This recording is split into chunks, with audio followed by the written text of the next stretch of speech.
Before we begin, let me know in the comments where you're watching from and what time it is for you right now.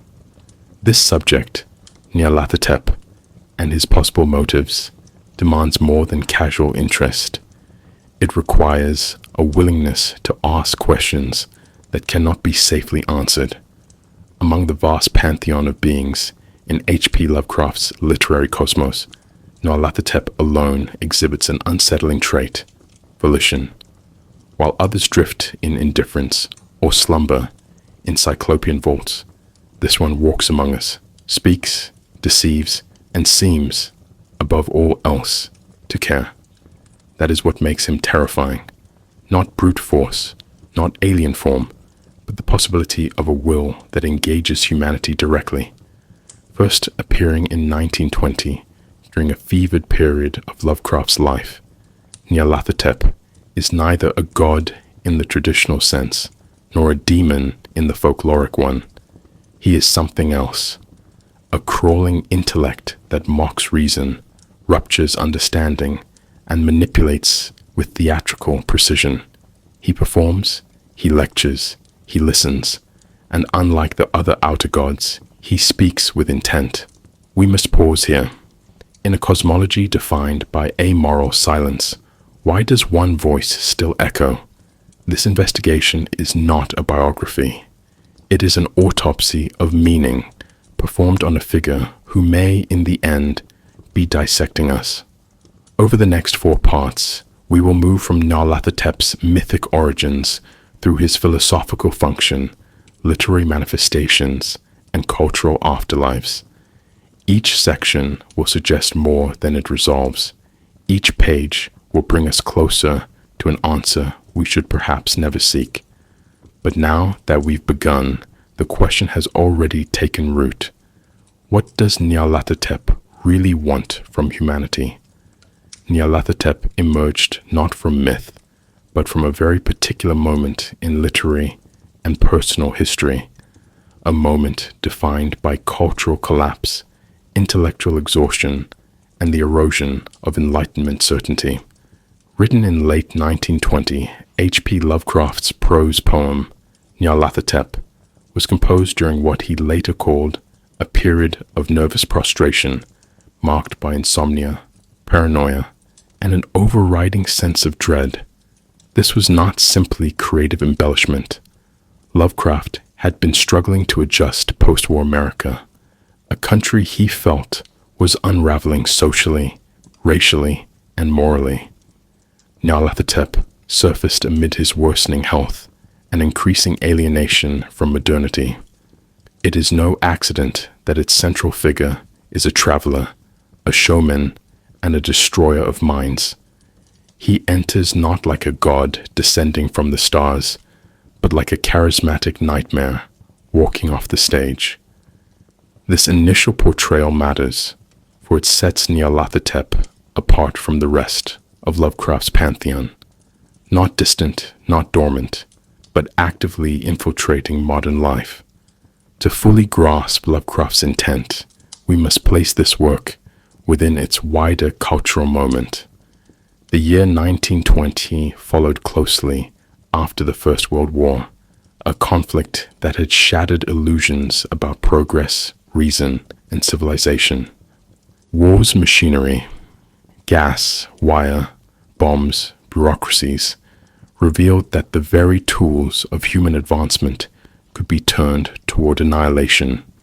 Many writers in this period, from Eliot to Kafka, responded by depicting a world where order had become absurdity.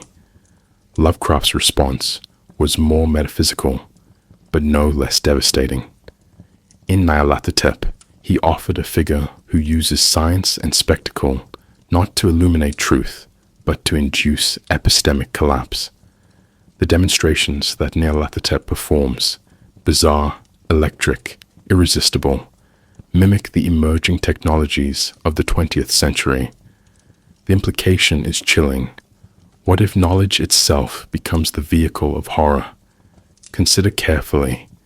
Lovecraft's fear was not that we would fail to understand the universe, but that we might succeed, only to discover its utter indifference or malevolence. In this light, Nyarlathotep is not merely an antagonist, he is a function. He arrives precisely when the last vestiges of meaning begin to fray. His public performances, described in vague terms, somewhere between science, sorcery, and hypnotism, undermine all categories of understanding. This reveals something profound. Unlike the typical cosmic entities in Lovecraft's mythos, who are largely passive forces, Nyarlathotep engages in the dismantling of knowledge. He is not the embodiment of chaos, he is the agent of it. This distinction, subtle but central, will echo through every future iteration of his form. We must recognize a recurring pattern in Lovecraft's early development of the mythos. He often reimagines ancient or mythic archetypes through a lens of modern dread. In the case of Nyarlathotep, critics have pointed to the influence of traveling mystics, pseudo-scientific lecturers, and stage illusionists prominent in the late 19th and early 20th centuries.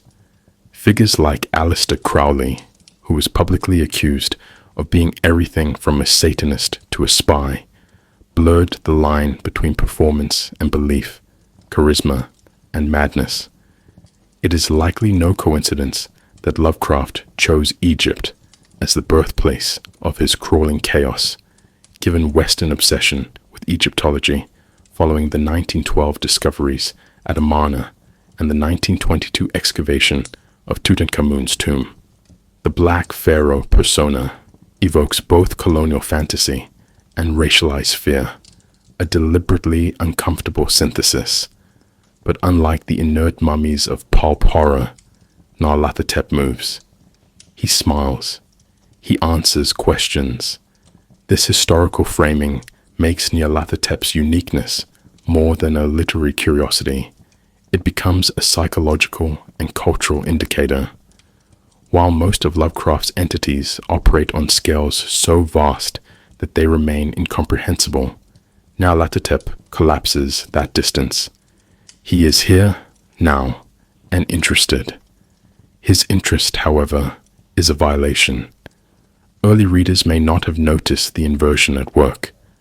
Traditionally, messianic or prophetic figures offer enlightenment through contact. Nyarlathotep offers something else, entirely, contact as infection. His knowledge does not lift the veil. It corrodes the eyes that look. Thus, we are forced to confront a disturbing possibility. Nyarlathotep is not a monster waiting to be summoned, but an archetype waiting to be recognized. He does not reveal himself. He emerges when society fractures, when reason becomes performance, when fear becomes spectacle. It is not simply that Nyarlathotep was a product of his time, but that his form reflects a recursive cultural function. He reappears in moments of epistemic crisis. Lovecraft, perhaps unknowingly, constructed a god that thrives not on belief, but on the failure of belief systems. The poem ends with cities in ruin, minds undone, and a narrator whose last words dissolve into a waking nightmare. This is not an apocalypse in the biblical sense. It is an inversion of revelation. Nothing is clarified, nothing saved. Instead, understanding becomes the trap, and the only constant is Nyarlathotep's presence, faceless, smiling, inexplicably human. We begin to see how Lovecraft diverged from earlier Gothic and horror traditions. Mary Shelley's Frankenstein, 1818, or Bram Stoker's Dracula, 1897, depended on theological metaphors, sin, punishment, redemption. Even the most terrifying creatures were subject to moral or narrative justice. Lovecraft and Nyarlathotep, in particular, mark a philosophical rupture. There is no divine order in his cosmos, no sinner, no savior. There is only existence, cold, performative, and cruelly communicative. Nyarlathotep does not destroy the world. He leaves it intact, but ruined, aware, and forever incapable of meaning. This, we must understand, is a far more intimate form of horror. It does not end. It explains why endings were myths to begin with. Nyarlathotep is not Lovecraft's invention in the strictest sense, but rather a recombinant expression of older forms, the ancient emissary, the cosmic trickster, the masked destroyer. While his name may be newly coined, the archetype it embodies has long haunted the collective imagination. We must recognize that myth never dies. It adapts, it mutates, and in times of uncertainty, it reemerges wearing the language of the moment. In the early 20th century, that language was electricity, psychology, and entropy. But the structure, the performance of revelation as undoing, can be found in traditions far older than Lovecraft's modern anxieties. It is not simply that Nyarlathotep is evil, rather, he draws from figures who undo the very possibility of coherence in the universe.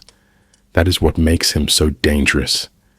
Among the most striking precedents is the ancient Egyptian deity Thoth, a god of knowledge, magic, measurement, and mediation between worlds.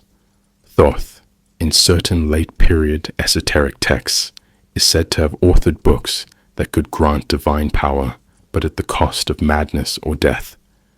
This idea, the perilous transmission of truth, is echoed darkly in Nyarlathotep, whose origins are vaguely linked to Egypt through his Black Pharaoh persona. However, unlike Thoth, Nyarlathotep does not guide or heal. He perverts the gesture of communication itself. In this, he resembles another ancient archetype, Hermes, particularly as he appears in the Hermetic tradition, not merely a messenger, but a cipher of contradiction, paradox, and ambiguity. That Nyarlathotep appears in many forms, that he speaks yet says nothing stable, that he travels yet never leaves. These all suggest a deeper resonance with the liminal deities of fractured pantheons. But we must go further.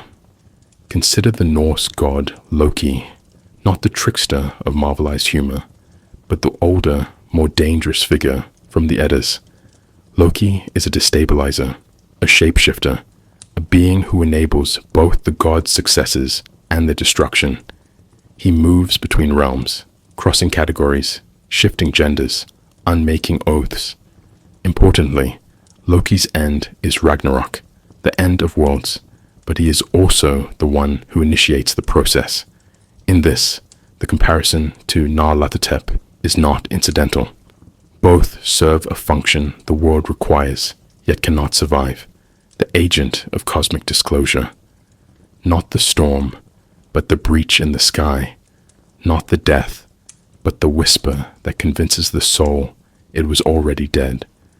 This is the logic of the crawling chaos. Not punishment, but exposure. The revealing of a truth so antithetical to meaning that its very transmission is a crime. Philosophically, Nyarlathotep aligns most closely with the work of Arthur Schopenhauer and later Friedrich Nietzsche, two thinkers Lovecraft had read and referenced. Schopenhauer's concept of the will as a blind, indifferent force underlying all reality resonates with Lovecraft's vision of the universe. But while Schopenhauer clung to asceticism as an escape, Lovecraft offers no such release. In Nietzsche's will to power, we find something closer to Nyarlathotep, not indifference, but active engagement. A will that acts, that manipulates, that destroys not out of necessity, but because it can. Yet Nyarlathotep is not a Nietzschean Superman. He is a parody of that figure. He speaks, he deceives, he performs, but there is no value system, no new morality, no overcoming, only collapse. One might say that Nyarlathotep represents the mockery of will, the final proof that even our philosophical frameworks are stage props in a cosmic drama we cannot direct. Theological traditions, too, anticipate aspects of Nyarlathotep's structure. In Gnostic cosmology, there is often a demiurge, a false god who rules over the material world with deception and arrogance, believing himself divine. Yet above him exists a deeper, hidden truth. Interestingly, Nyarlathotep inverts this structure. He is not the false god. He knows the truth, and he uses it against those who seek it. In this way, he evokes the antinomian figure of the reverse Messiah, a concept found in some apocalyptic sects where the figure of salvation becomes indistinguishable from that of destruction. He is not evil in a moral sense. Lovecraft rejected such frameworks, but he plays the role of evil within our need for narrative order. His purpose is not to destroy humanity, but to demonstrate the futility of human meaning, making itself. We must pause here to examine the rhetorical structure Nyarlathotep occupies in these traditions. He is, above all, a being of performance. Like Hermes, Loki, and the Gnostic tempter, he enters the scene with charisma, language, and a show of knowledge. But the performance is a trap. In literary terms, he is the anti-prophet, the one who appears to reveal, but instead unveils the abyss. This rhetorical function mirrors the role of certain oracles in antiquity, most notably the Delphic oracle, who provided answers that collapsed interpretation rather than clarified it. The prophecy that deceives by being true, the knowledge that damns by being precise. This is the structure of Nyarlathotep's revelations, not lies, but truths we cannot bear. In modern terms, Nyarlathotep becomes a kind of negative epistemology, a theory of knowledge based on disintegration rather than construction. Consider his recurring use of technology, speech, and spectacle. These are not accidental. They represent the tools of modernity, science, communication, visibility, turned inward, where Thoth used language to record the cosmos and Hermes used it to bridge realms. Nyarlathotep uses it to erase the speaker. What is spoken does not clarify, but corrupt. This inversion is what makes him uniquely modern. He is not a god from before reason, but a being who arrives precisely after reason has failed.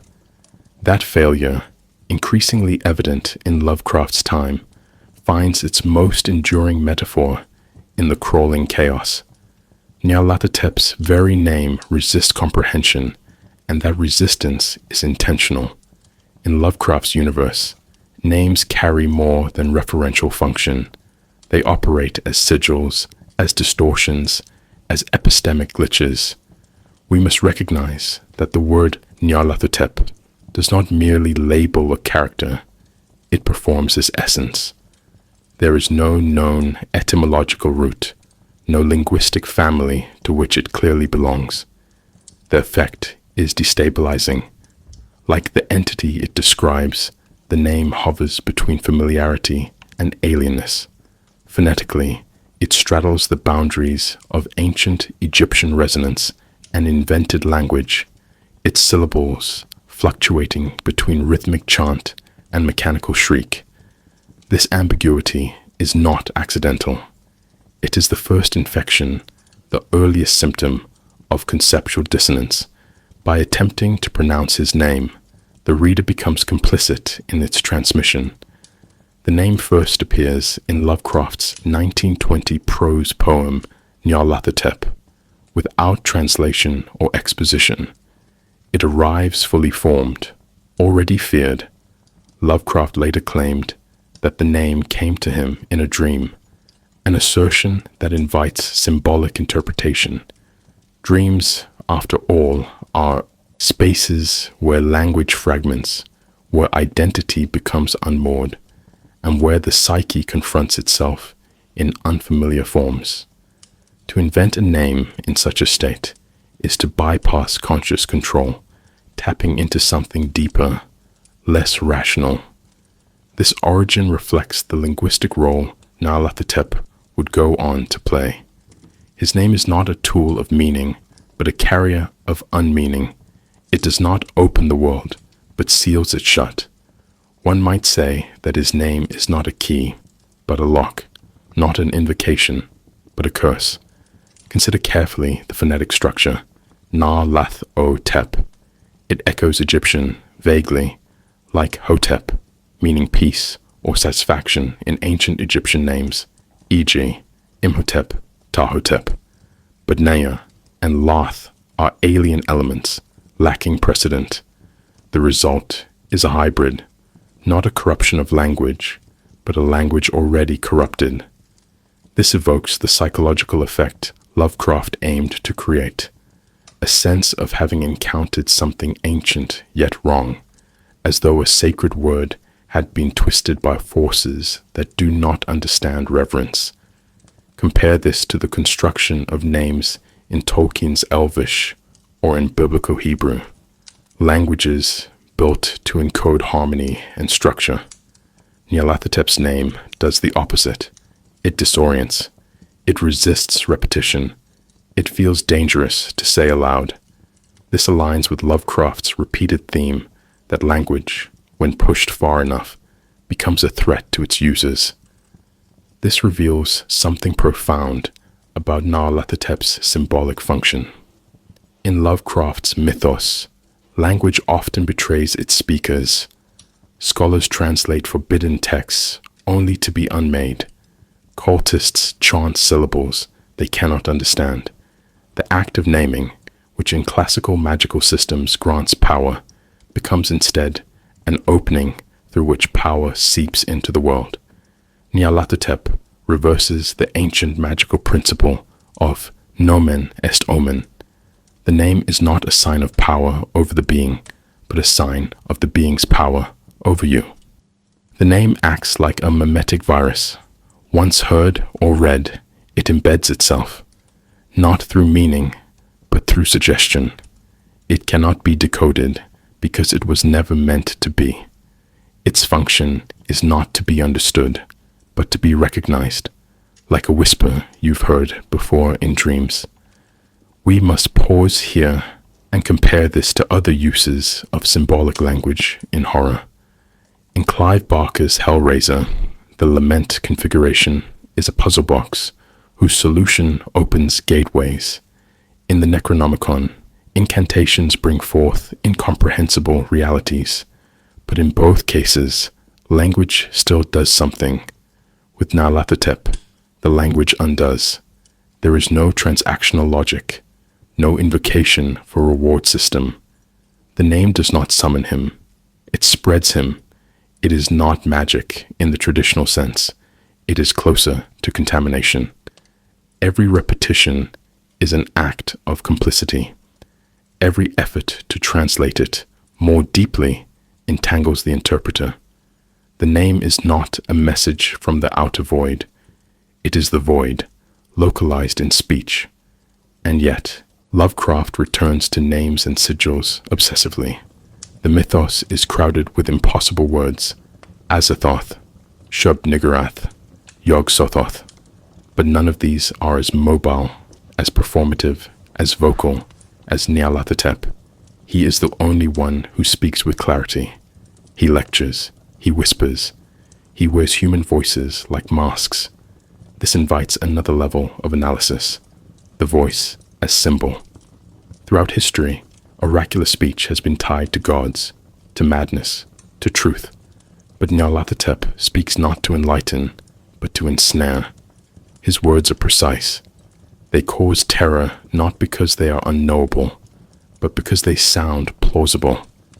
This rhetorical tactic aligns him with modern anxieties, where the most dangerous messages are not shouted from mountaintops, but slipped quietly into the fabric of consensus.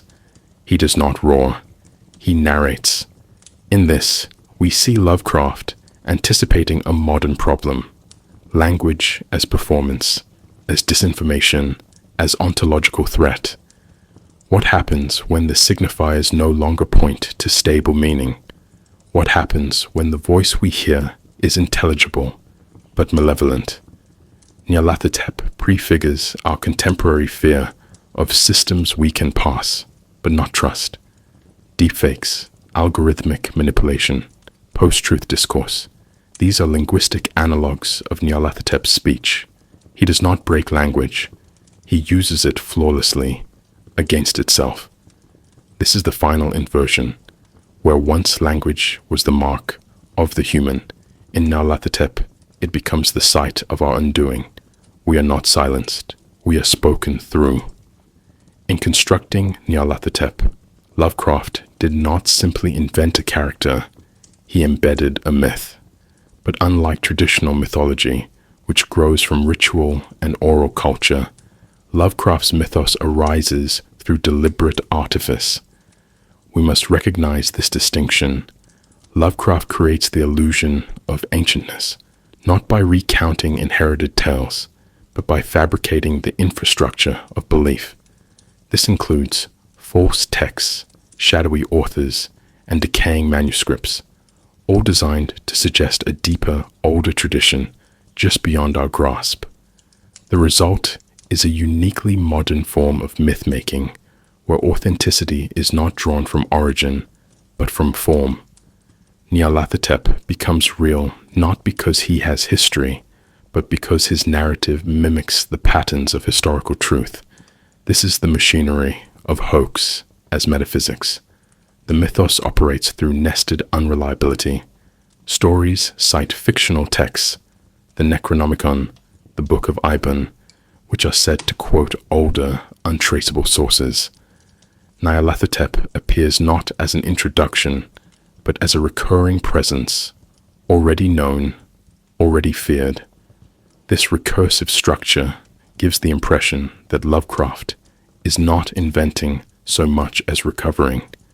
It's a technique with literary precedent.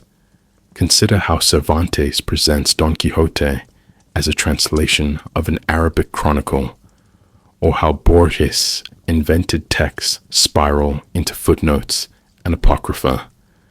In these cases, the reader is invited into a kind of scholarly conspiracy.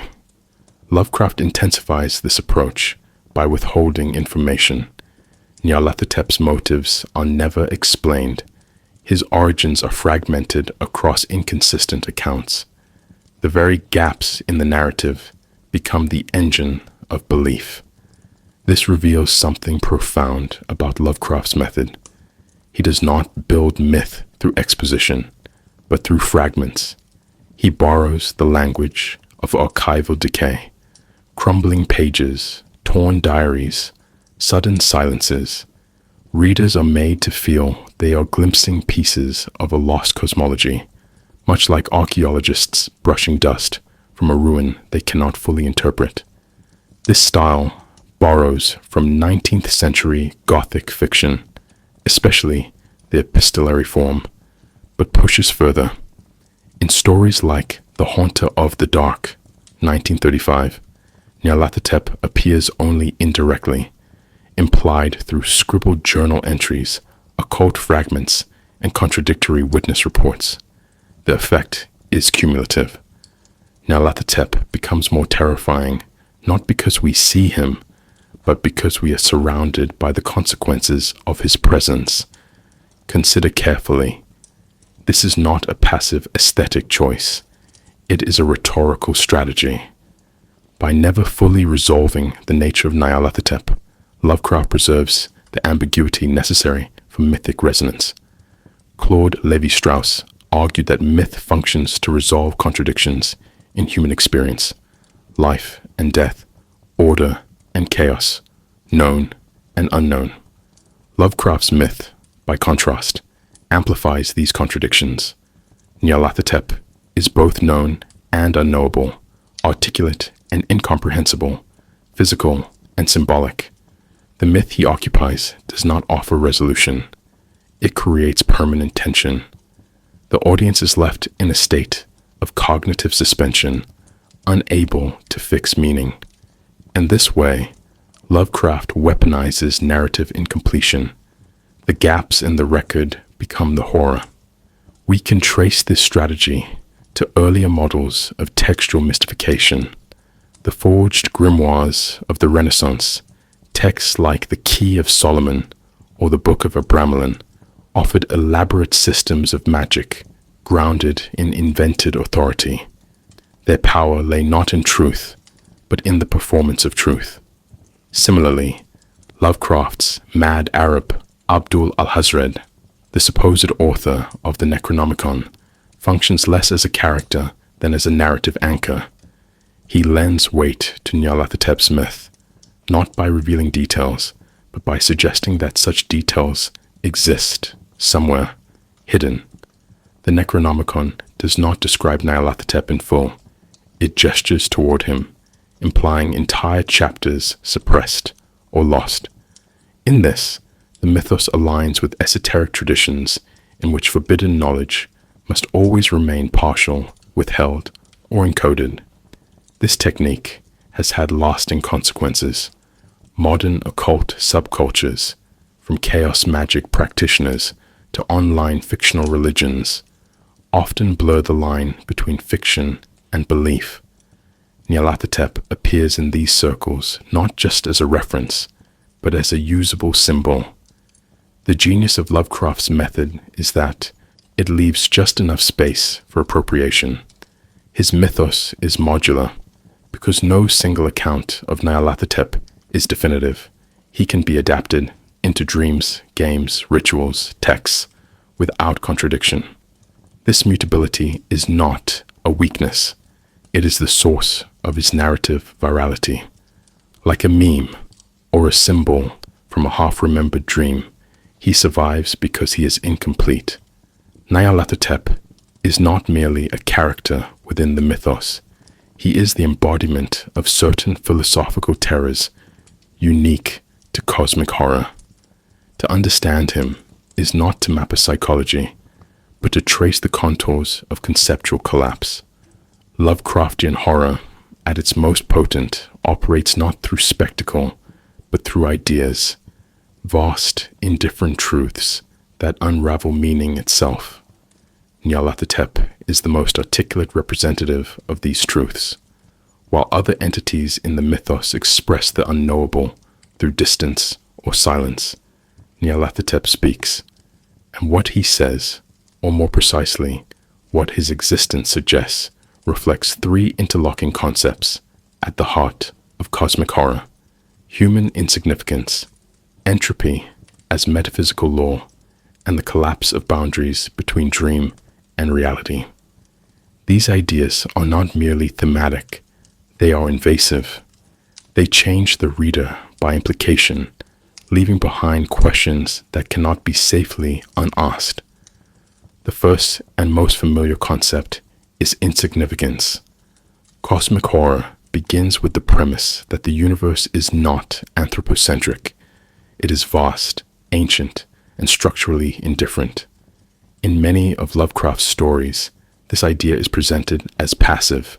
Humans stumble into ancient ruins, glimpse forbidden vistas, and are destroyed not by malice, but by sheer scale. However, Nyarlathotep deviates from this pattern. He does not represent indifference. He represents notice. This is a far more intimate violation. In the original prose poem, he walks through cities, holds demonstrations, speaks directly to people. He causes dreams, visions, and panic. He is not merely present, he is aware. And this awareness is terrifying because it implies purpose. Nyarlathotep, Lovecraft writes, spoke much of the sciences, of electricity and psychology, and gave exhibitions of power which sent his spectators away speechless. He chooses to involve humanity, not as an act of mercy, but of mockery. The horror is not that we are beneath his concern, but that we are the objects of it. This leads naturally to the second concept, entropy. Traditionally associated with thermodynamics, entropy in Lovecraft's work takes on metaphysical weight. It is not simply the decay of systems over time. It is the collapse of order itself, the unraveling of structure, meaning, and identity. Nyarlathotep is entropy with volition. He enters systems, cultures, cities, minds, and accelerates their disintegration. In The Haunter of the Dark, his influence spreads from an artifact, the shining trapezohedron, like a contagion. Churches rot, thoughts curdle, and perception bends. The result is not death, but unmaking. Consider carefully. Lovecraft does not describe Nyarlathotep as committing acts of violence. Rather, he causes systems to turn inward and collapse. Language fails. Logic loops. This is a horror not of destruction, but of dissolution. One might say that where Azathoth represents blind chaos, Nyarlathotep embodies targeted breakdown. He sees the structures that hold the human world together: reason, causality, belief, and he undoes them, smiling. The third, and perhaps most elusive concept, is the collapse of dream and reality. In Lovecraft's universe, the boundaries between waking life and dream are porous. Nyarlathotep, more than any other entity, traverses these boundaries freely. In The Dream Quest of Unknown Kadath, he appears as a manipulator within the dreamlands, constructing elaborate illusions that mirror and distort the dreamer's desires. Unlike other gods, he does not merely exist in dreams. He controls them, shaping them with precision. But even in waking life, his presence often arrives through dreamlike symptoms, hallucinations, synchronicities, psychic ruptures. He is the agent of ontological instability. What one sees cannot be trusted. What one dreams becomes real. And most disturbingly, the self begins to fragment. This reveals something profound. Nyarlathotep does not attack the body or the soul. He attacks the conditions of perception. He doesn't lie. He unfolds reality until it reveals its dreamlike core. And that dream, it turns out, is a nightmare. We must pause here to ask, what kind of philosophical system can encompass these phenomena? Lovecraft himself was not a systematic philosopher, but his letters and essays suggest a coherent worldview grounded in materialism, atheism, and determinism. Nyarlathotep exists within this framework, but pushes against its boundaries. If the universe is indifferent, then a god who notices must either be an illusion or an exception. Nyarlathotep is neither. He becomes the paradox that unravels the system. He confirms human insignificance by violating it. His interest does not redeem us. It reveals that meaning itself is a construct so flimsy that it cannot survive being noticed by the real. This is not nihilism, exactly. It is a hyper-nihilism, where even the idea of nihilism as a position falls apart. Nyarlathotep is not saying nothing matters. He is saying that the concept of mattering is already incoherent. This distinction aligns Nyarlathotep with certain strands of post-structuralist thought, particularly the works of Derrida and Baudrillard. While Lovecraft predates these thinkers, his depiction of Nyarlathotep anticipates their critique of stable meaning. In Derridean terms, Nyarlathotep is difference personified, never fixed, always shifting, undoing the binaries upon which language depends. In Baudrillard's framework, he is the ultimate simulacrum, an entity who performs meaning while obliterating it. His lectures, his visions, his forms, they all seem to communicate something, but they do not. Or worse, they communicate the collapse of communication itself. In this sense, Nyarlathotep is not an entity. He is an event, a rupture in the symbolic order that leaves no stable reference behind. Not a lie, but a recursion, not an illusion, but a loop. And this brings us back to the function of horror. What Nyarlathotep represents is not fear in the traditional sense. It is epistemic horror, a form of terror grounded in the loss of orientation, the fear that reality is not structured, that the self is not centered, that understanding is a performance quickly unraveling. Lovecraft was not merely writing monsters. He was dramatizing the collapse of metaphysical assumptions. In Nyarlathotep, that collapse is not abstract. It has a face, a smiling, articulate, mobile face that appears precisely when one thinks one has understood too much. The warning is clear, though never spoken. Knowledge itself is the threshold, and he is what waits on the other side. Nyarlathotep stands apart from the other entities in Lovecraft's mythos, not simply because he is more active, but because he is multiple. While beings like Azathoth or Yog-Sothoth exist as singular, though incomprehensible, forces, Nyarlathotep operates through manifold incarnations, dozens, perhaps hundreds, of forms that differ wildly in appearance, intent, and symbolism. This trait is not merely an aesthetic flourish, it is structural. The multiplicity of Nyarlathotep reflects his philosophical function. He is not a fixed being, but a vector. Each mask he wears, each voice he speaks through, is calibrated to undermine different aspects of human perception, belief, or identity. In this sense, he is less like a god in traditional mythology and more like a principle of disruption, one that adapts to context, burrows into symbols, and speaks through the cracks of reality. The earliest and most recurring of his forms is the so-called Black Pharaoh, a tall, charismatic figure with a face both regal and unreadable. This incarnation appears prominently in the dream quest of unknown Kadath, where he rules over the dreamlands with manipulative subtlety. The Black Pharaoh does not conquer by force, but seduces with promises, parables, and riddles. His appearance evokes ancient Egypt, a civilization often romanticized in Western imagination as a source of lost wisdom and magical knowledge. But Nyarlathotep in this form is not preserving that legacy.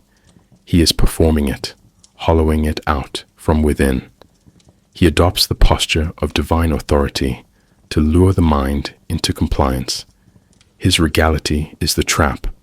What he rules is not a kingdom, but the human tendency to project order onto chaos. Another prominent avatar is the Haunter of the Dark, found in the eponymous 1935 story. Here, Nyarlathotep appears as a being of living shadow, bound to an artifact, the shining trapezohedron. This form cannot tolerate light. It dwells in abandoned churches and speaks only through psychic invasion, dreams, or sudden fits of dread. This entity represents another dimension of Nyarlathotep's work, occluded presence. He is there, but not visible, felt, but not confirmed. Unlike the articulate Black Pharaoh, the Haunter is experienced as a kind of ambient malevolence. He enters the mind not with words, but with atmosphere. And crucially, the mechanism that awakens him is knowledge itself, a scholar digging too deep, reading too far. It is not the forbidden object that destroys. It is the understanding of it. The Haunter punishes curiosity, but only by revealing the inevitable outcome, the realization that the boundary between thought and being is dangerously thin. We must pause here and examine the logic of these transformations. Lovecraft never provides a taxonomy for Nyarlathotep's forms. There is no list, no cosmological chart, no stable pattern. Instead, each form seems designed to exploit a particular psychological or cultural vulnerability. The bloated woman, worshipped in Asia as described in later expansions by other writers, appeals to archetypes of fertility twisted into grotesquerie. The Howler in the Dark, another recurring title, embodies the fear of the unknowable sound, language as disintegration. These avatars contradict each other in appearance and effect, but that contradiction is the point. Nyarlathotep's essence is variance.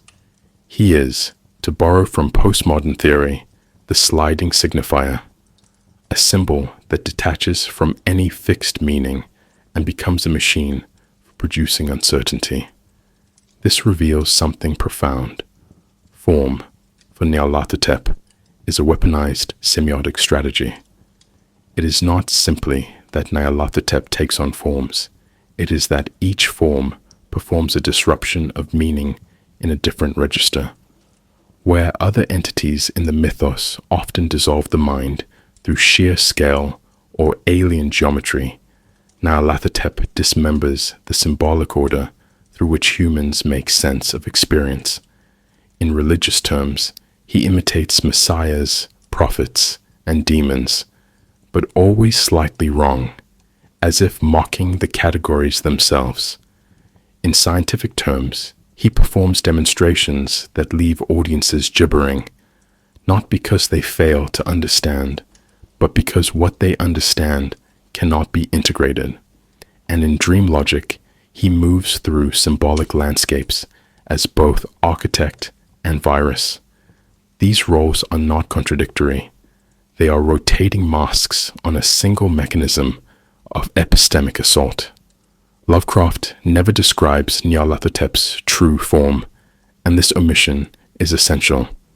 In the mythos, beings like Azathoth or Yog-Sothoth are often glimpsed in terrible clarity, amorphous masses, blinding lights, impossible geometries. But Nyarlathotep evades this. He is not seen, but seen through. Each of his avatars is a surface that reflects the viewer's assumptions back in distorted form. In this sense, Nyarlathotep resembles the Lacanian real, the unrepresentable kernel of truth that shatters the symbolic frame. His avatars are not lies. They are truths misaligned with the structures we use to interpret reality, and so they induce collapse.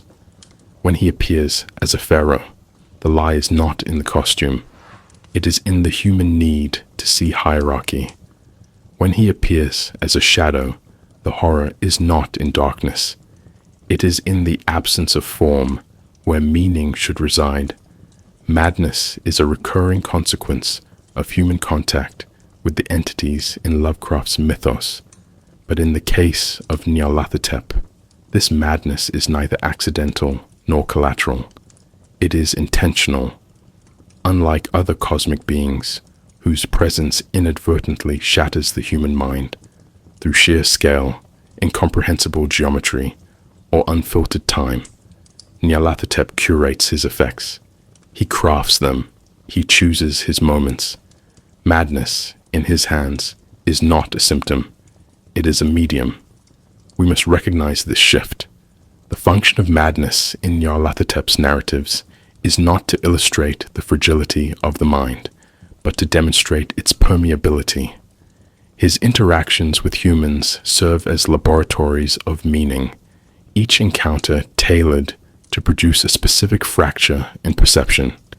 The result is not chaos, but orchestration, a symphony of epistemic failure.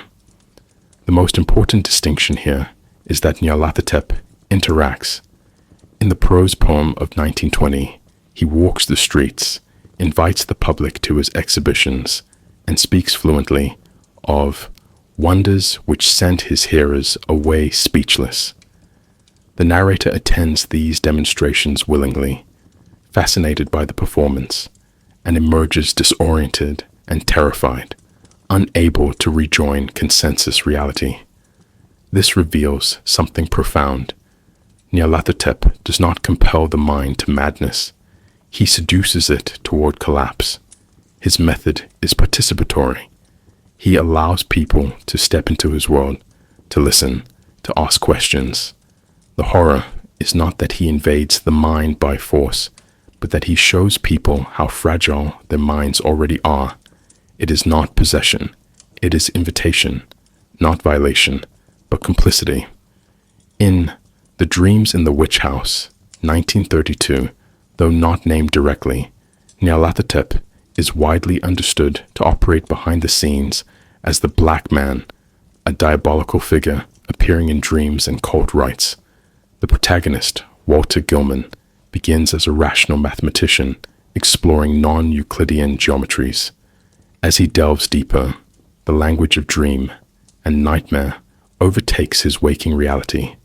He speaks of trips through angled corridors and beings beyond our space.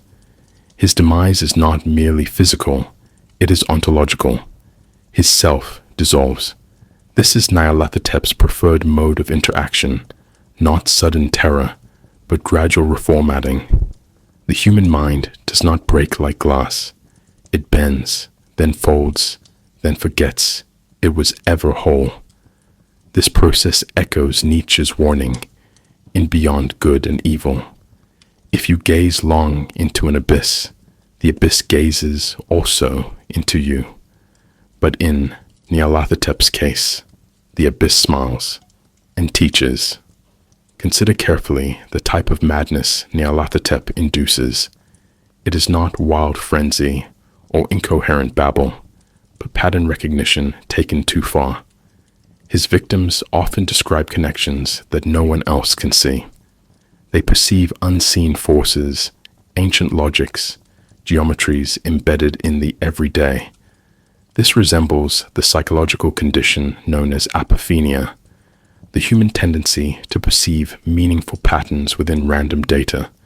But where normal minds dismiss these perceptions as tricks, Nyarlathotep validates them. He reveals that yes, the patterns are real, but their meaning is corrosive. The scholar in The Haunter of the Dark discovers this too late. He finds meaning in the artifact, sees the cosmic logic behind its construction, and dies not in confusion, but in awareness. His last words, "I see it now. I see it." Understanding, not ignorance, is the final wound. This structure suggests a fundamental irony. The more intelligent the character, the more vulnerable they are to Nyarlathotep's influence. Scientists, scholars, theologians, those who seek hidden truths, are precisely the ones he destroys, and not because he hates knowledge, but because he mirrors its process. He offers revelations, he teaches, he engages in dialectic, but the conclusions he guides people toward are unbearable. This is why he so often appears in academic or mystical contexts, universities, temples, libraries. He enters through the door labeled inquiry, not invasion. In this sense, he becomes the inversion of the Socratic method. He leads you not to self-knowledge, but to self-erasure. He does not show you that you know nothing.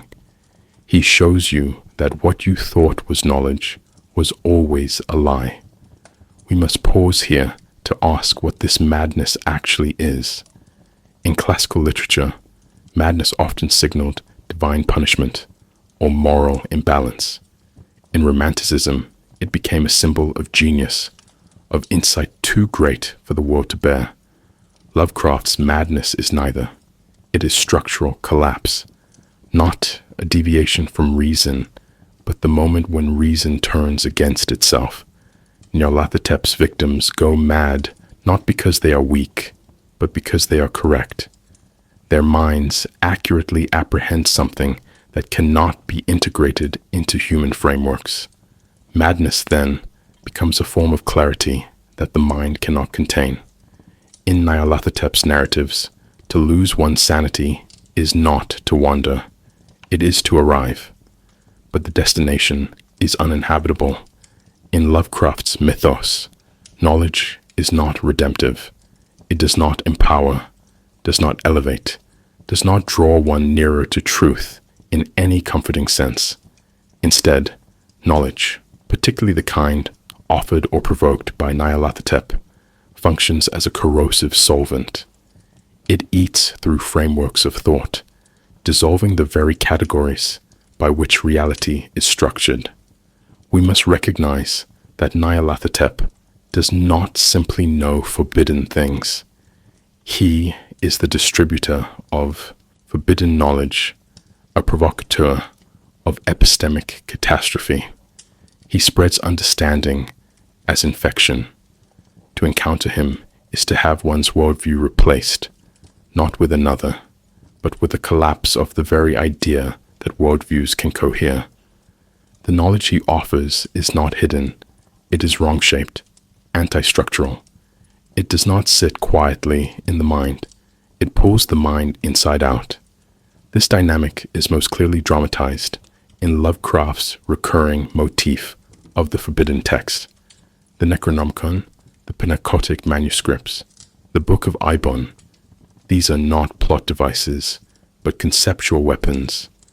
Nyarlathotep, while not always the author, is often their implication, a figure haunting the footnotes, whispering from the margins, invoked through obscure diagrams or contradictory passages. In The Haunter of the Dark, the shining trapezohedron acts as a visual analog, a crystal through which too much can be seen, revealing a presence that annihilates from across dimensions. The knowledge it yields is not absorbed. It replaces the observer's orientation in time, space, and self. Consider carefully. These objects do not merely contain information.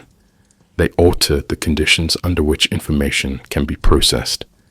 And Nyarlathotep is the agent who enables this transformation, not by force, but by temptation. Unlike other cosmic entities who remain distant and mute, Nyarlathotep actively distributes such artifacts. He does not merely allow forbidden knowledge to exist. He curates it, packages it, and delivers it through ritual, vision, or voice. In this, he reflects a uniquely modern anxiety, the fear that some truths are not merely uncomfortable, but uninhabitable. In contemporary epistemology, this is echoed in discussions of cognitive dissonance, information overload, and paradigm collapse. Nyarlathotep dramatizes these fears by showing that not all knowledge leads to understanding. Some knowledge leads only to dissolution, not the expansion of consciousness, but its fragmentation. We see this in The Dreams in the Witch House, where Walter Gilman's mathematical insights open access to cosmic pathways that his mind cannot survive. The truth is not wrong. It is too structurally dissimilar from human thought to be retained without annihilation. This reveals something profound. The problem is not that humans learn too little, but that they seek the wrong kind of knowing. Nyarlathotep exploits this tendency mercilessly. He does not obstruct inquiry. He rewards it, fatally. The knowledge he provides satisfies the seeker's desire at first, answering riddles, revealing mysteries, even offering power. But the cost is a gradual shift in cognitive architecture. The seeker becomes something else, more aware, perhaps, but also less stable. Identity erodes. Temporal orientation dissolves. The line between self and word, or between dream and waking, disappears. This is epistemic collapse, not simply a failure to know, but a failure of the possibility of knowing, a total severance from any stable ground upon which reason can stand. To understand Nyarlathotep's role in this collapse, we must view him not just as a being, but as a mechanism of transmission. He is the form through which dangerous knowledge travels. He does not explain the universe. He demonstrates its resistance to explanation. His speeches, his rituals, even his silences operate like viruses in semantic space, inviting interpretation only to subvert it. Compare this to the concept of double bind in psychology, a situation where every possible response leads to contradiction or failure. Nyarlathotep engineers double binds within consciousness itself. Seek him, and you lose yourself. Ignore him, and you remain vulnerable to what you do not know. Interpret him, and the interpretation begins to mutate. Refuse to interpret, and his presence grows louder in the void. We must pause here to consider how this differs from older traditions of forbidden knowledge. In classical mythology, figures like Prometheus or Eve are punished for acquiring divine knowledge, but the knowledge itself is useful, even noble. In Christian cosmology, forbidden knowledge is moralized. It introduces sin, but also self-awareness. With Nyarlathotep, the paradigm shifts. The knowledge is not sinful. It is structurally incompatible with sanity.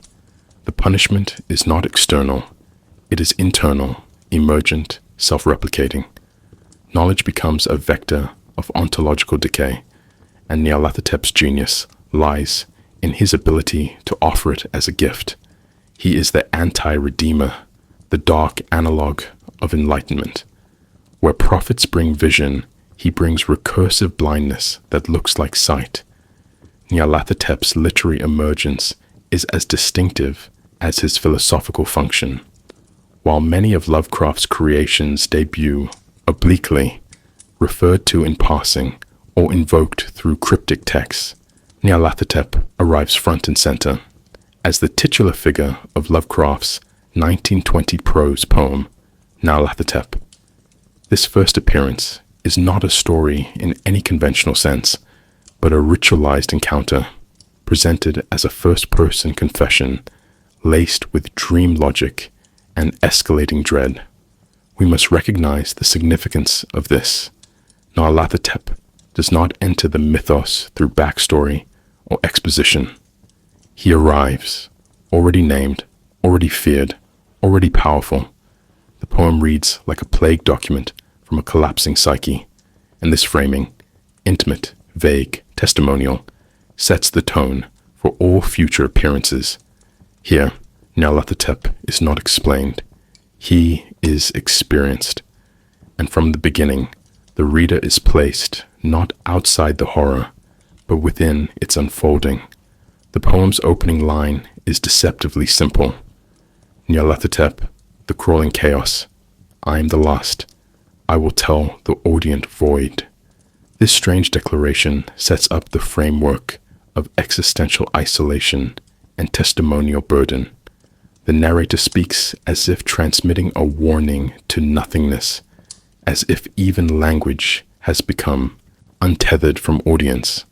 Nyarlathotep's presence in the text is theatrical, yet disorienting. He walks through cities, gives scientific demonstrations, and leaves his spectators irrevocably altered. Lovecraft writes, "He said he had risen up out of the blackness of 27 centuries, and that he had heard messages from places not on this planet." This phrasing embeds him in deep time and deep space simultaneously, making him a creature of both history and rupture. Importantly, there is no explanation of his motives. He exhibits, he speaks, he gestures, and then the world begins to unravel. The final images are apocalyptic, yet dreamlike. Crumbling architecture, black wings in the sky, a disintegration of social and physical order. This early depiction already suggests what Nyarlathotep will become. Not just a being, but a vector, a traveling event, a walking catastrophe masked as charisma. The prose poem marks a shift in Lovecraft's horror style, from gothic pastiche toward ontological destabilization. No castles, no tombs, no clear antagonist. Instead, we receive collapse as revelation. The poem ends not with death, but with exposure, as the narrator states, "And it was then that Nyarlathotep came out of Egypt. Who he was, none could tell, but he was of the old native blood and looked like a pharaoh." This allusion to ancient identity without explanatory grounding allows Lovecraft to gesture toward authenticity while maintaining ambiguity, a trick he will continue to refine in later stories. Nyarlathotep reemerges in The Dream Quest of Unknown Kadath, written 1926-27, though the manuscript was not published until after Lovecraft's death. Here, the figure is more explicitly woven into the broader cosmology of the Dreamlands. He appears not as an incidental horror, but as the antagonist overseeing the dream realm's deepest secrets. In this story, Randolph Carter, Lovecraft's recurring protagonist and dream surrogate, seeks a lost city seen only in dreams. As Carter draws closer to his goal, it becomes clear that Nyarlathotep is orchestrating events behind the veil. The Black Pharaoh form returns, now situated within the pantheon of gods who dwell beyond human understanding. But Nyarlathotep, alone among them, communicates, deceives, and intervenes. He does not merely rule, he manipulates narrative itself. He leads Carter through false hopes, fabricated visions, and finally reveals that the city he seeks is his own dream of comfort, forever unattainable. This narrative introduces a crucial aspect of Nyarlathotep's function. He enforces the futility of desire. Where other deities remain indifferent to human longing, Nyarlathotep exploits it. His manipulation of Carter is not merely sadistic, it is philosophical. He reveals that Carter's quest was always a closed loop, a prison of nostalgia. This alignment with dream logic is key.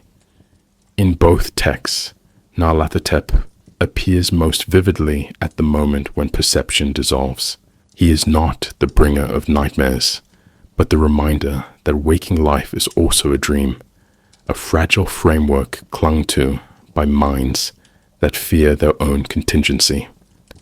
The character becomes a kind of anti-guide, showing that all paths return not to enlightenment, but to the self's irrelevance in a cosmos without stable ground.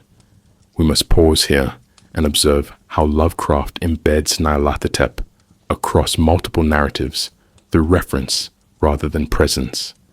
In The Whisperer in Darkness, 1930, the entity is not named, but the atmosphere of deceptive knowledge and external control echoes his influence. In The Dreams in the Witch House, 1932, Nyarlathotep appears briefly as the black man in a witch cult, linking him with diabolic traditions and dream-based geometry. These connections are rarely made explicit. Lovecraft resists the temptation to create a clear mythology. Instead, he suggests a hidden web of intertextual resonance. Nyarlathotep haunts the mythos like a negative space, more implied than invoked, more suspected than summoned. This method builds credibility through recursion. The more the name appears, the less it is explained. The more it is mentioned, the less it is understood. This technique reflects Lovecraft's larger strategy of pseudo-authenticity. By placing Nyarlathotep in multiple texts without centralizing him, Lovecraft builds the illusion of a shared reality. Fragments scattered across recovered documents, whispered rumors, and dying declarations. Readers begin to feel that Nyarlathotep is not being introduced, but acknowledged. This is crucial to the myth-building process. Myth does not announce itself. It is discovered through accumulation, and as each story contributes a new angle, a dream, a ritual, a form, Nyarlathotep becomes less a character and more a structure, a recurring crisis point within the mythos where knowledge, perception, and narrative fail. If Nyarlathotep's first appearance in the 1920 prose poem established his presence as cosmically theatrical and philosophically corrosive, then The Haunter of the Dark, 1935, refines and distills his horror into an ominous architectural silence. Written near the end of Lovecraft's life, this short story serves as one of the most structurally complete engagements with Nyarlathotep in the mythos, and also as a recursive mirror of earlier texts. Here, the figure does not walk the streets or perform for crowds. Instead, he dwells, locked in darkness, embedded within ancient architecture, accessed through an object that should not exist. It is not a contradiction, but a metamorphosis. Nyarlathotep, in this narrative, is not overtly present. He is implied through shadows, angles, and echoes, through the things that silence characters before they can speak. He is still the same crawling chaos, but now he haunts, and his haunting is geometric. The story follows Robert Blake, a curious writer and amateur occultist who becomes obsessed with a boarded-up church in Providence, Rhode Island. As he investigates the structure and its history, he uncovers connections to a defunct cult, the Church of Starry Wisdom, and a mysterious object called the Shining Trapezohedron, a seemingly crystalline artifact stored within the church tower. Blake's investigations lead him to unseal the artifact's resting place, awakening something he cannot control. Lovecraft writes, "It was a nearly globular object, faintly phosphorescent and covered with strange angular markings. It appeared to be a sort of window on all time and space." This object, like Nyarlathotep himself, is not an entity but a conduit. It does not act, it allows. The being released through this conduit is referred to only as the Haunter of the Dark, a shadowy presence that cannot abide light and is never described directly. Lovecraft avoids visual detail entirely, relying instead on Blake's impressions, growing dread, electrical disturbances, and psychic visions. Eventually, Blake is found dead, having scrawled a final note, "I see it. Coming here. Hell wind, Titan blur, black wings, Nyarlathotep." This is the only explicit naming of the entity in the story, and it comes not from an external narrator, but from a man in his final moments, overtaken by contact with the unseeable. This reveals something profound. The identification of Nyarlathotep is not imposed from above. It emerges from within the psyche of the destroyed.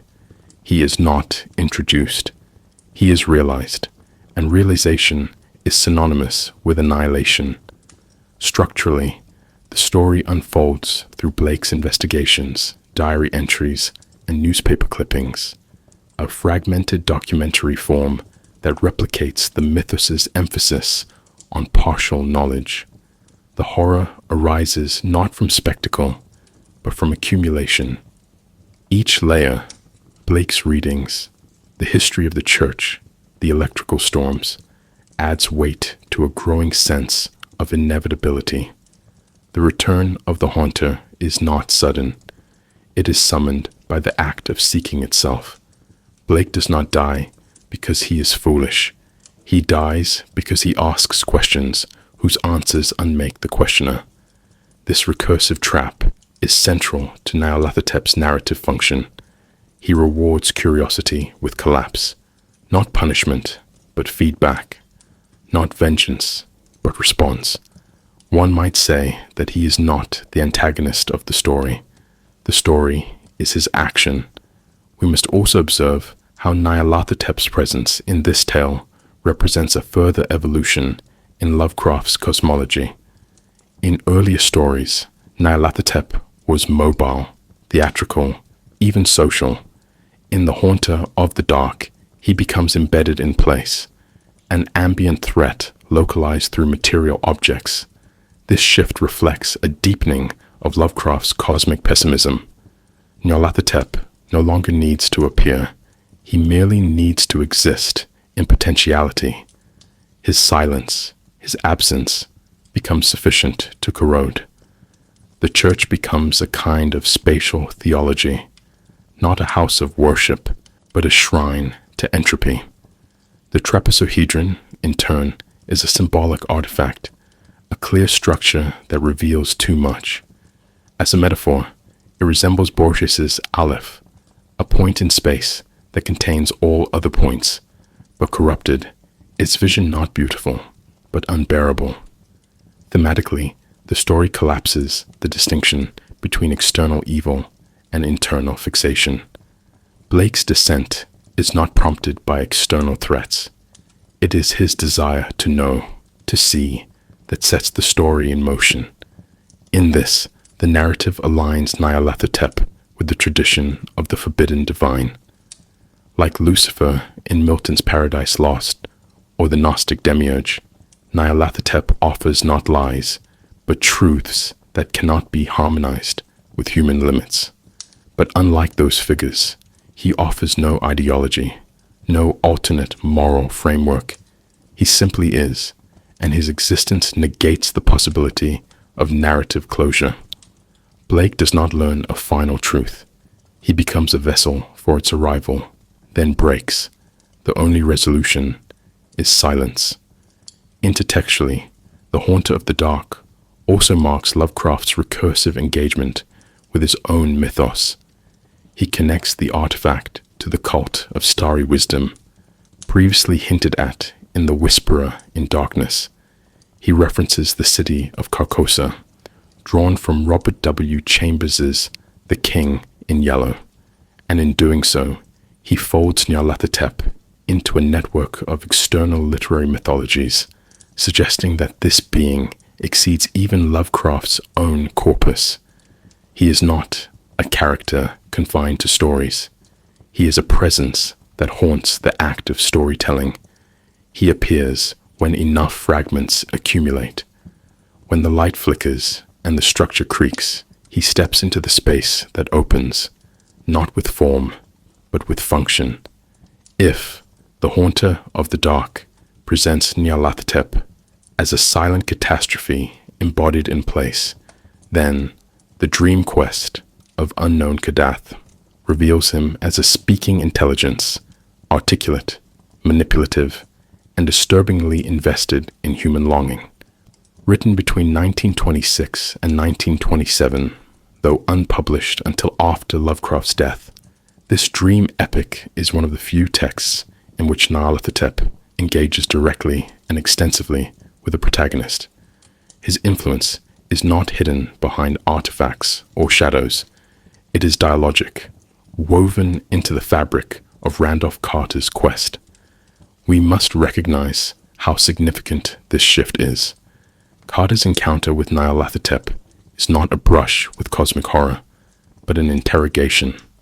Nyarlathotep speaks, he reasons, he taunts, and through these actions, he exposes the philosophical core of Lovecraft's dreamlands, a realm where desire itself becomes the first step toward annihilation.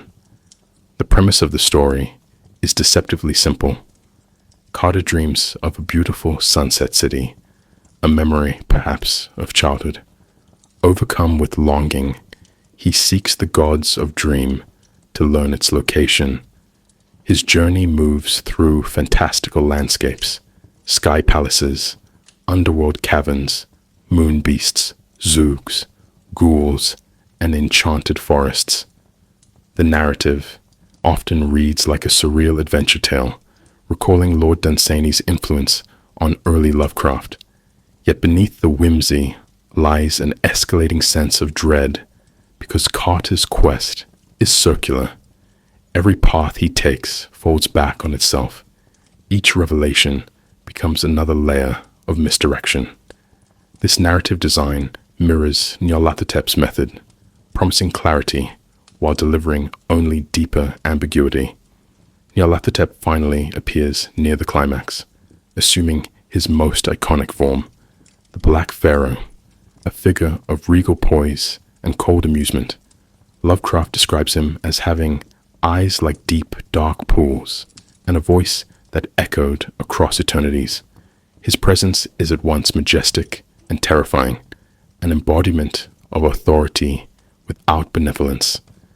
When Carter confronts him, seeking answers about the gods and the city, Nyarlathotep does not refuse. Instead, he provides too much truth. He reveals that the gods have fled to Kadath in fear, hiding from the earth they created.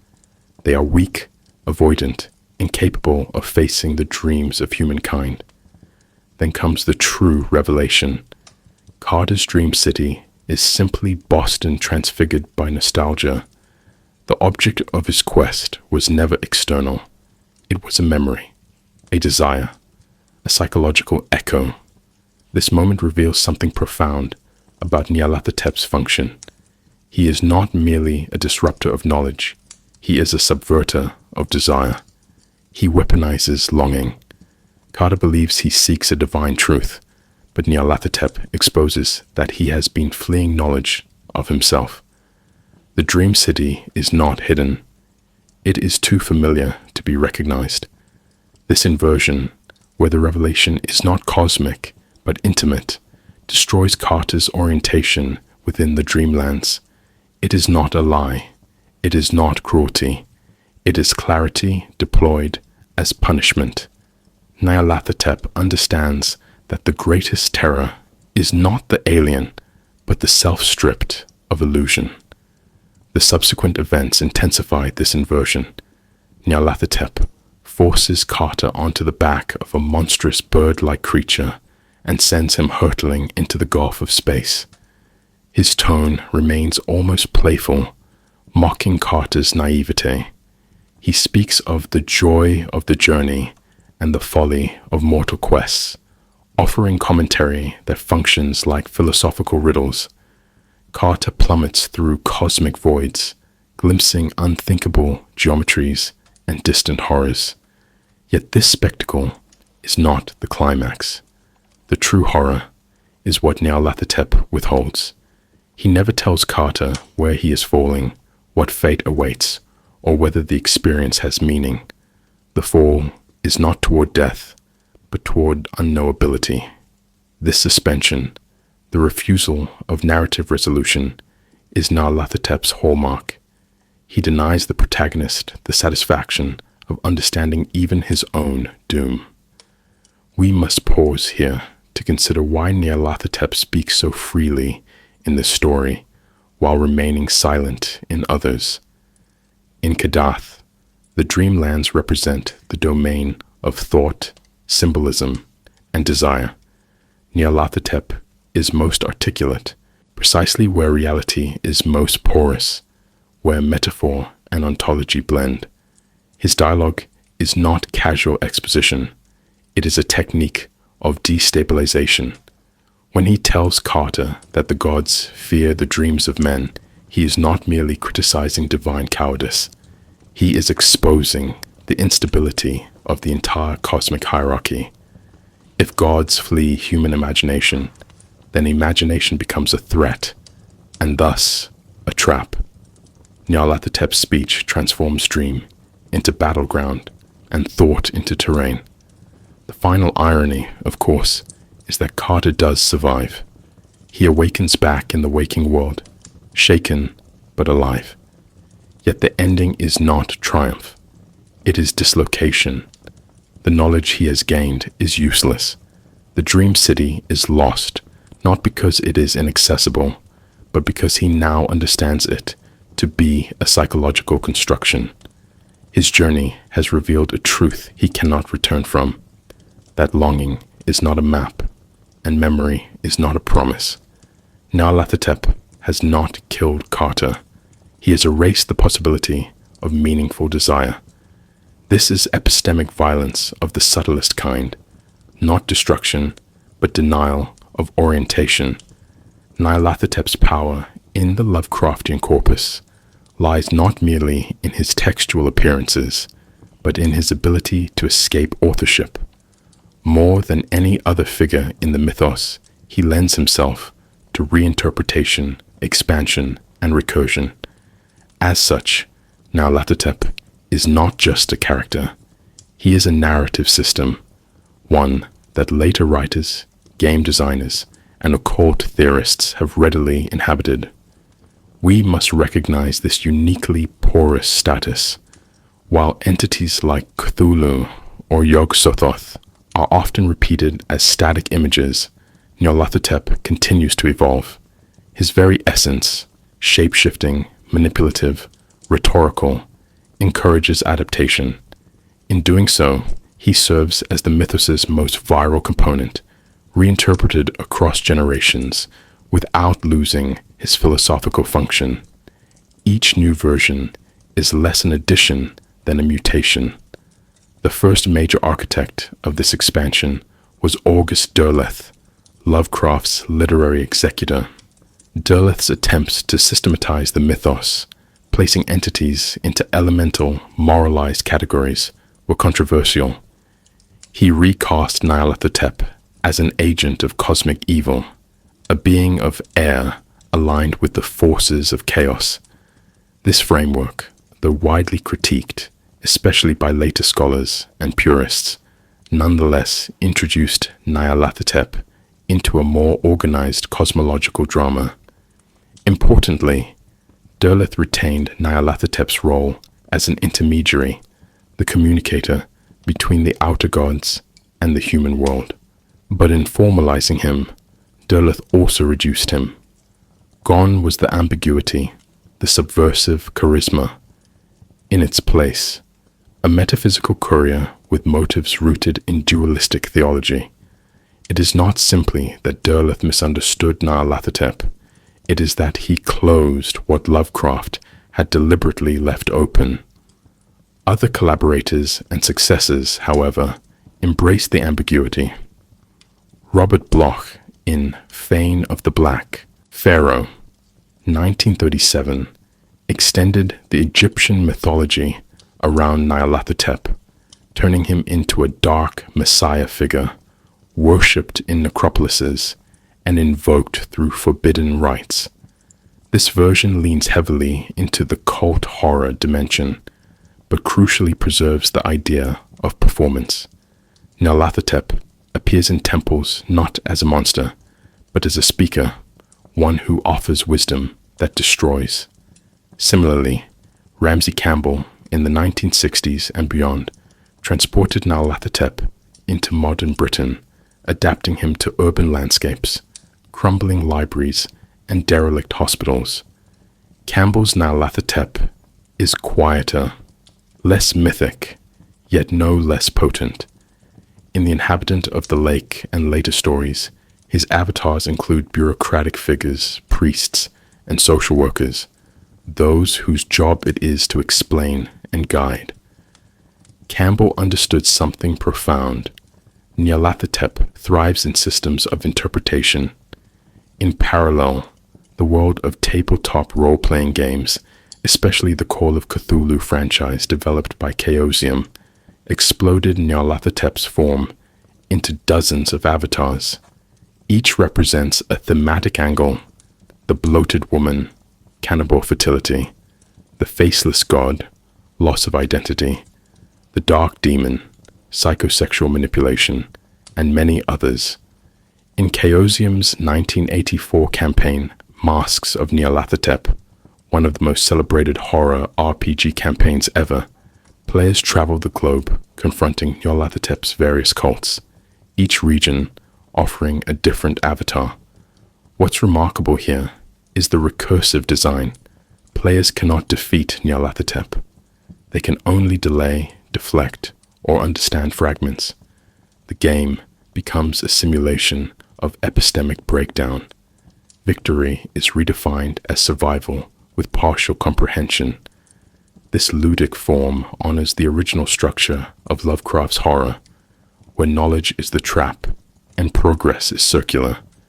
We must pause here and consider the impact of Nyarlathotep's adaptability. Unlike Cthulhu, whose image is iconic but fixed, Nyarlathotep can become anything. This allows him to slip into new media with unsettling ease. In film, while rarely named directly, his influence is felt in characters like the Tall Man in Phantasm, 1979, or the trickster entity in John Carpenter's Prince of Darkness, 1987, figures who combine charisma, occult power, and metaphysical contamination. In music, artists like Nox Arcana, Cryochamber, and even certain black metal bands invoke his name as a symbol of chaos-speaking intelligence. In digital culture, Nyarlathotep thrives within creepypasta, ARGs, and fictional religious forums, often disguised in memes or false documents, always performing belief. He is less character than aesthetic payload, smuggled into new platforms under symbols users can't help but engage with. Even academic and occult traditions have appropriated him. In chaos, magic circles, Nyarlathotep is sometimes invoked not as a literal god, but as a symbol of reality disruption, a mind virus useful for breaking habitual thought. In post-structuralist theory, he's been analyzed as a metaphor for difference, Derrida, or the real Lacan, a shifting signifier who undoes stable meaning. He appears in speculative philosophy, where thinkers like Eugene Thacker reference the Lovecraftian pantheon as thought experiments in the limits of human reason. The figure of Nyarlathotep in these discourses becomes a philosophical operator, a name we give to the moment our categories begin to fail. This reveals something important. He is not merely a threat to the mind. He is a threat to thought itself. Nyarlathotep's migration from literary figure to cultural phantom did not follow a direct path. It fragmented, reassembled, and multiplied in strange spaces where fiction, belief, and performance converge.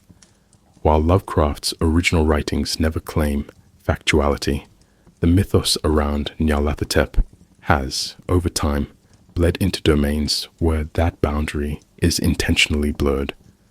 We must recognize the mechanisms at work here: the erosion of interpretive authority in the internet age, the rise of participatory storytelling, and the human need to inhabit the myths we fear. In this environment, Nyarlathotep thrives, not just as a literary construct, but as a presence that appears in whispered hoaxes, anonymous forums, and self-declared sightings. He becomes what he always was in essence, not a monster, but a rumor given flesh. One of the earliest and most influential examples of this shift is the emergence of fictional cult documentation in the 1980s and 90s, particularly within underground zine culture. Self-published pamphlets such as The Gospel of the Crawling Chaos and Testimonies of the Pharaoh's Mask claimed to be recovered writings from suppressed sects that worshipped Nyarlathotep under various disguises, often using photocopied grimoires and discovered rituals. These documents circulated as artifacts of an invented religion, one that never declared itself as fiction.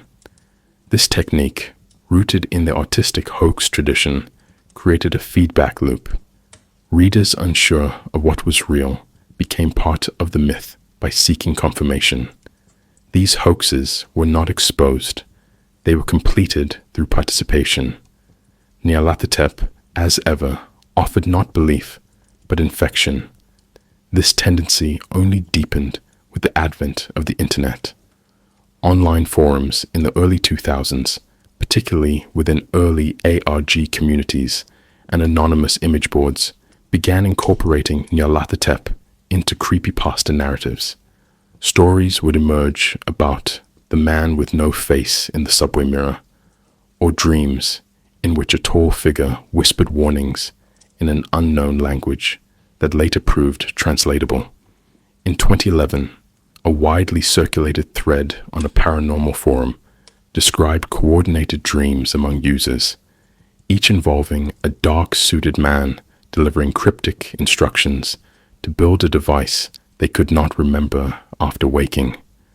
The thread was titled Crawling Chaos Protocols.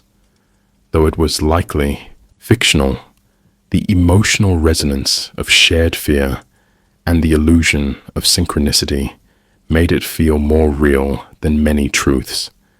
We must pause here to consider what enables these sightings to gain traction. Unlike ghost stories or cryptid lore, Nyarlathotep encounters rarely involve the physical world.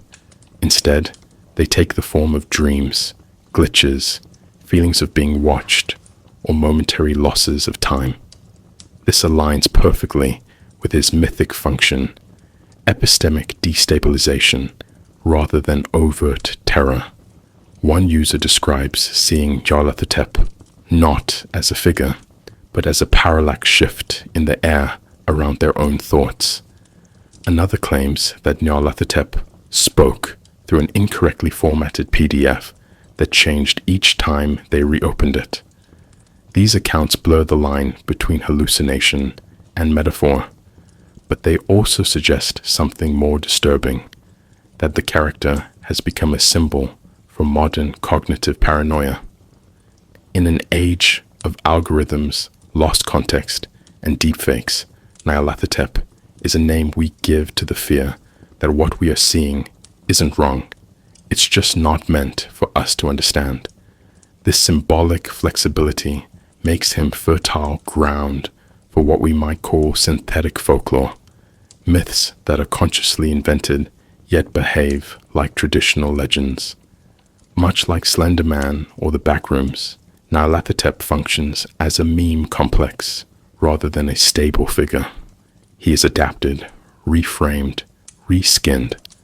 In some stories, he is a bureaucrat who erases your birth records. In others, he's a children's television mascot with subliminal messages hidden in the theme song. The key is that his actions are not monstrous. They are subtle violations of epistemic trust. We no longer fear what he will do to us. We fear that he already has, and we didn't notice. This explains the persistence of stories that claim real-world connections. On TikTok and YouTube, content creators produce videos analyzing Nyarlathotep-coded events, unexplained mass hysteria, shared hallucinations, or seemingly coordinated behaviors across unrelated groups. A widely shared example was the 2017 Cicada Mask broadcast, a 23-second audio clip uploaded to thousands of random YouTube accounts simultaneously, featuring glitched voices repeating phrases like "dream opens," "not language," and "he waits." Many attributed the work to an art collective, or ARG. Others claimed it was a test transmission linked to Nyarlathotep's return. Regardless of origin, the ambiguity of the content allowed belief to proliferate. The uncertainty itself became the medium. Just as Lovecraft withheld clarity to evoke dread, these digital rituals invoke horror by refusing resolution. We must recognize that Nyarlathotep functions here not as a deity or antagonist, but as a mirror. These sightings and hoaxes persist because they externalize the horror of our cognitive error, the sense that systems are behaving in ways no one fully understands, that reality is layered with signals we were not meant to decode. In this sense, Nyarlathotep becomes the face we assign to the unbearable idea that perception has become unreliable. He does not haunt houses, he haunts interpretation itself. And the more we search for him, in text, in dreams, in unexplained connections, the more we become part of the myth we thought we were observing from the outside. Nyarlathotep's transition into visual and auditory media is not merely an act of adaptation, it is a continuation of his core narrative function. His very nature invites reinterpretation, not because he lacks identity, but because his identity is defined by transformation. Unlike Cthulhu, whose tentacled form has become iconographic, Nyarlathotep is rarely represented in consistent visual terms. He is not a monster to be shown. He is a concept to be smuggled. Thus, his presence across films, games, and music is often indirect, encoded in tone, dialogue, structure, or character archetypes. We must recognize this as an extension of his literary role. He does not announce himself. He infects the medium. His horror is not what is seen, but what escapes being seen altogether. In cinema, explicit references to Nyarlathotep are rare, but his narrative logic pervades films that deal with epistemic horror. John Carpenter's Prince of Darkness, 1987, is perhaps the clearest example. Though the film never names him, it features a sentient, anti-divine force that communicates through dreams, rewrites perception, and turns rational inquiry into madness. The antagonist is not merely evil, it is information that corrupts the receiver. The transmission comes through videotaped dreams sent backwards through time, an echo of Nyarlathotep's known method, to speak clearly while delivering content that the mind cannot survive.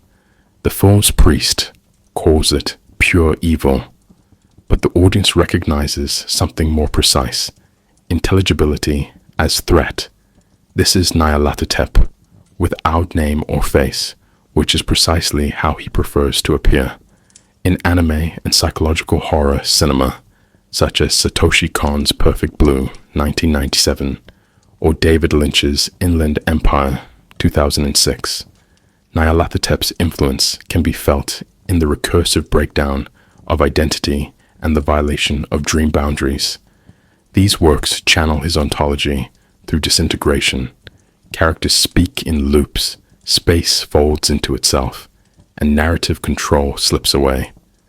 The terror does not come from monsters, but from the realization that something else is directing the story. In Inland Empire, a character asks, "Who is doing this to me?" A question that could be etched across every appearance of Nyarlathotep. His horror is authorial. He rewrites reality while allowing the protagonist to believe they are still making choices. In gaming, Nyarlathotep is far more overt, particularly in the Call of Cthulhu RPG series by Chaosium. Beginning with Masks of Nyarlathotep, 1984, players confront his many avatars across the globe, each representing a fragment of his broader function.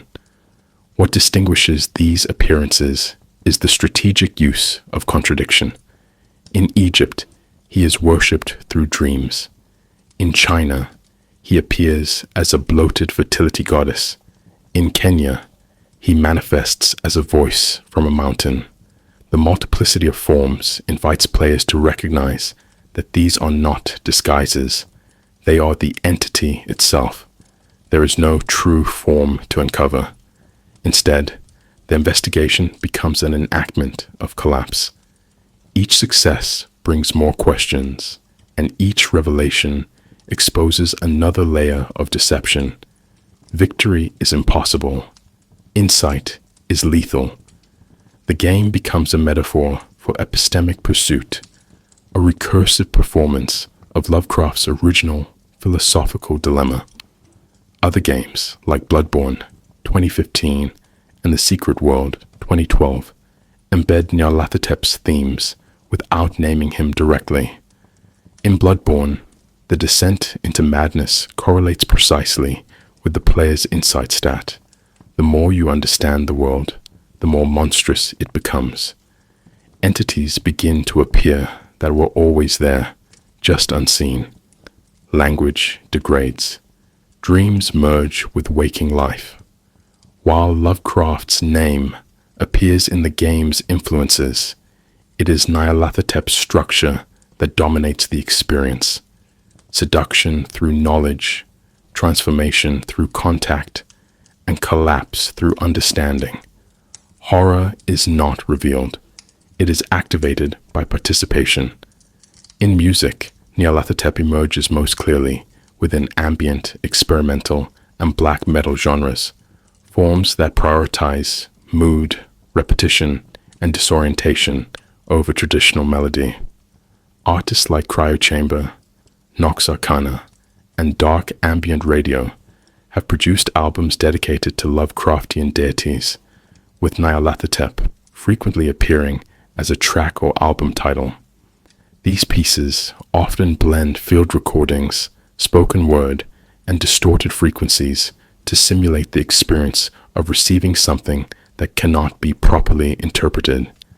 In Nox Arcana's The Nameless City, whispers echo in indecipherable tongues, as if the listener is being spoken to by an intelligence just beyond understanding.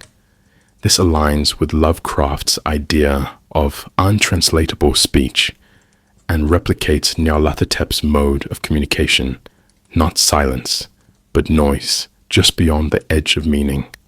Outside of niche genres, even mainstream music occasionally invokes his presence.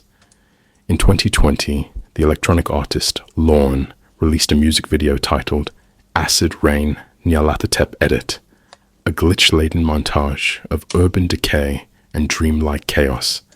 There are no lyrics, only image and distortion, yet fans in comment sections describe the experience as feeling watched or guided through something not human. The absence of narrative becomes the performance. This reveals something profound. Nyarlathotep's influence has outgrown narrative. He now operates in aesthetic systems, tonal structures that activate dread without explanation. In academic discourse and subcultural spaces alike, Nyarlathotep has undergone a transformation that few fictional entities survive. He has become not just a symbol of horror, but a lens through which horror, cognition, and power can be analyzed. This shift is telling, as both literary studies and online subcultures increasingly interrogate the boundaries between narrative and reality. Nyarlathotep offers an ideal focal point, fluid, performative, corrosive. We must recognize the dual nature of this appropriation. In academic theory, he becomes a metaphor for structural instability and postmodern collapse. In subcultural movements, he becomes a usable archetype, a trickster god for those who no longer believe in gods. In both cases, his appeal is rooted not in what he is, but in what he undoes. In academic theory, particularly in post-structuralist and psychoanalytic frameworks, Nyarlathotep emerges as a figure of the unraveling signifier.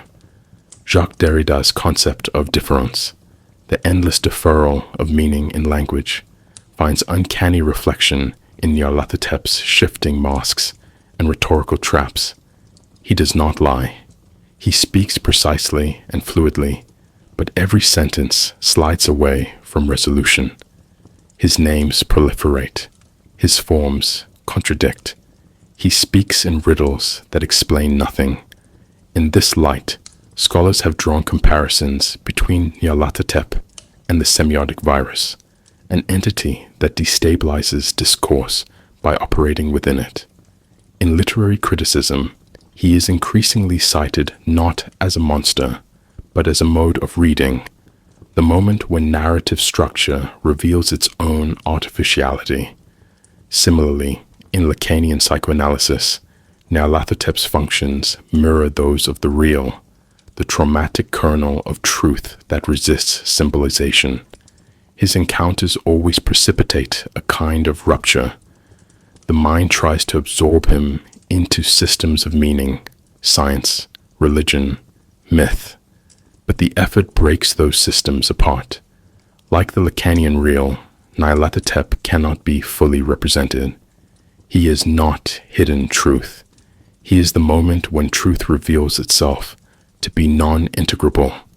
When Randolph Carter meets him in the dream quest of unknown Kadath, he is not destroyed by violence, but by the realization that his deepest desire is unresolvable, that the thing he seeks is real only as a memory. This produces not madness, but ontological humiliation. Scholars have rightly interpreted this as a narrative dramatization of the collapse of the symbolic order. Nyarlathotep is not anti-thought, he is the limit of thought.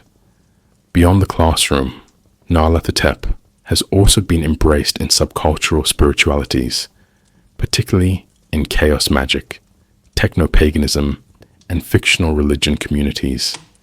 In chaos magic circles, where belief is treated as a tool rather than a truth, Nyarlathotep is often invoked not as a deity to be worshipped, but as a principle of disruption. He represents the intentional breakdown of mental patterns, the introduction of noise into ritual, the aestheticization of cognitive instability. One practitioner describes using Nyarlathotep as a thought form virus, a focus point for dismantling internal dogma. This usage is not ironic.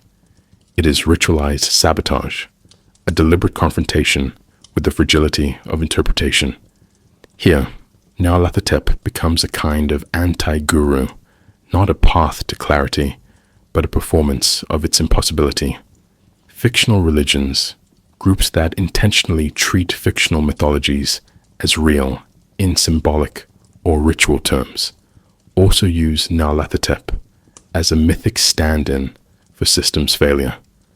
Within the Church of the Subgenius, Discordianism, and even offshoots of Temple of Set-related traditions, Nyarlathotep is named not as a literal being, but as a recognizable emblem of collapse within coherence.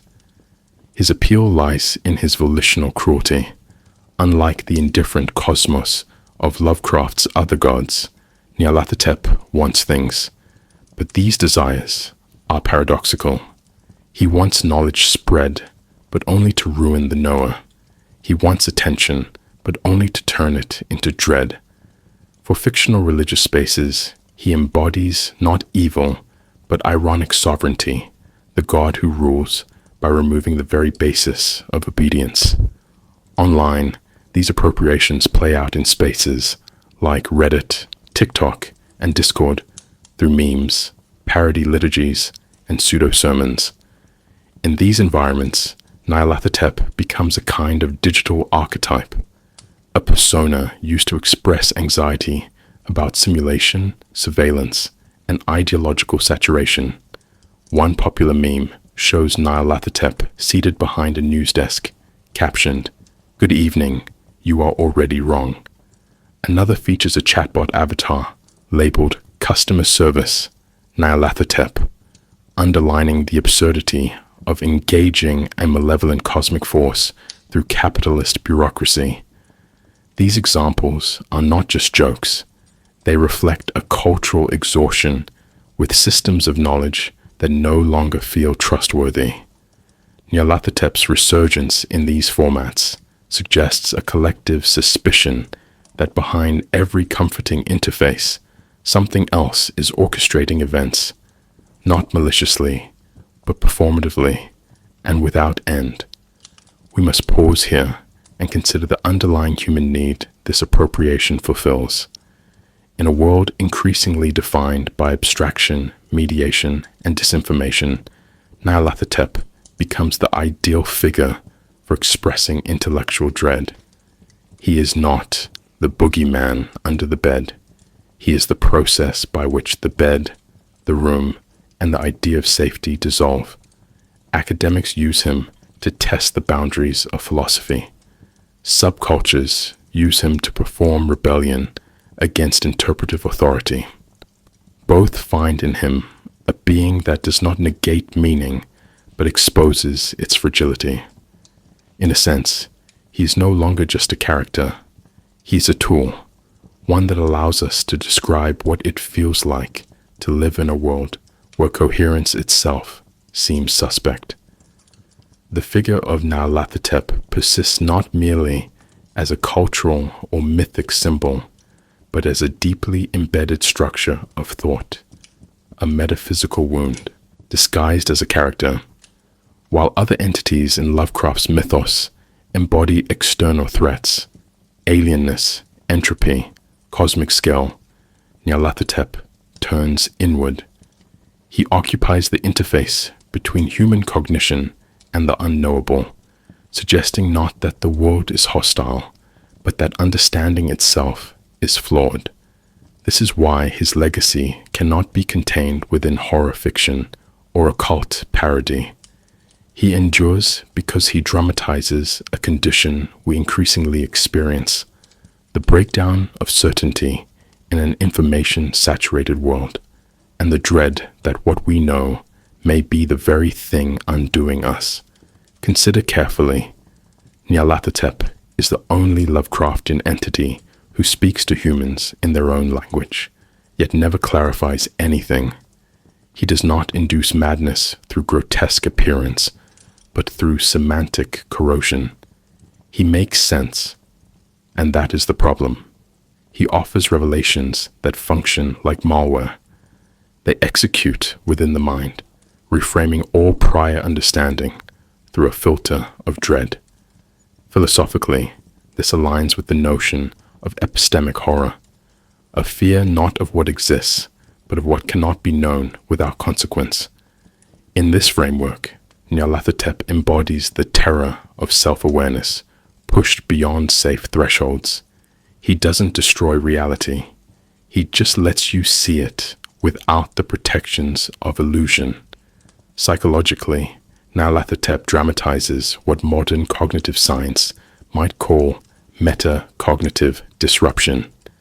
He is not a fear stimulus in the traditional sense, like darkness or pain.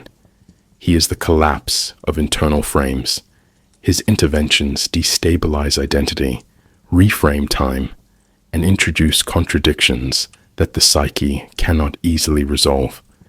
In clinical terms, this echoes experiences of depersonalization, derealization, and certain forms of psychosis, wherein the self becomes unmoored from context.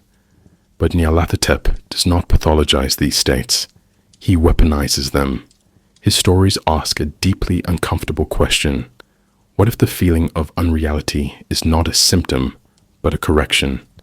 Not X, but Y. Not a break from normality, but an exposure to its constructedness. This reveals something profound.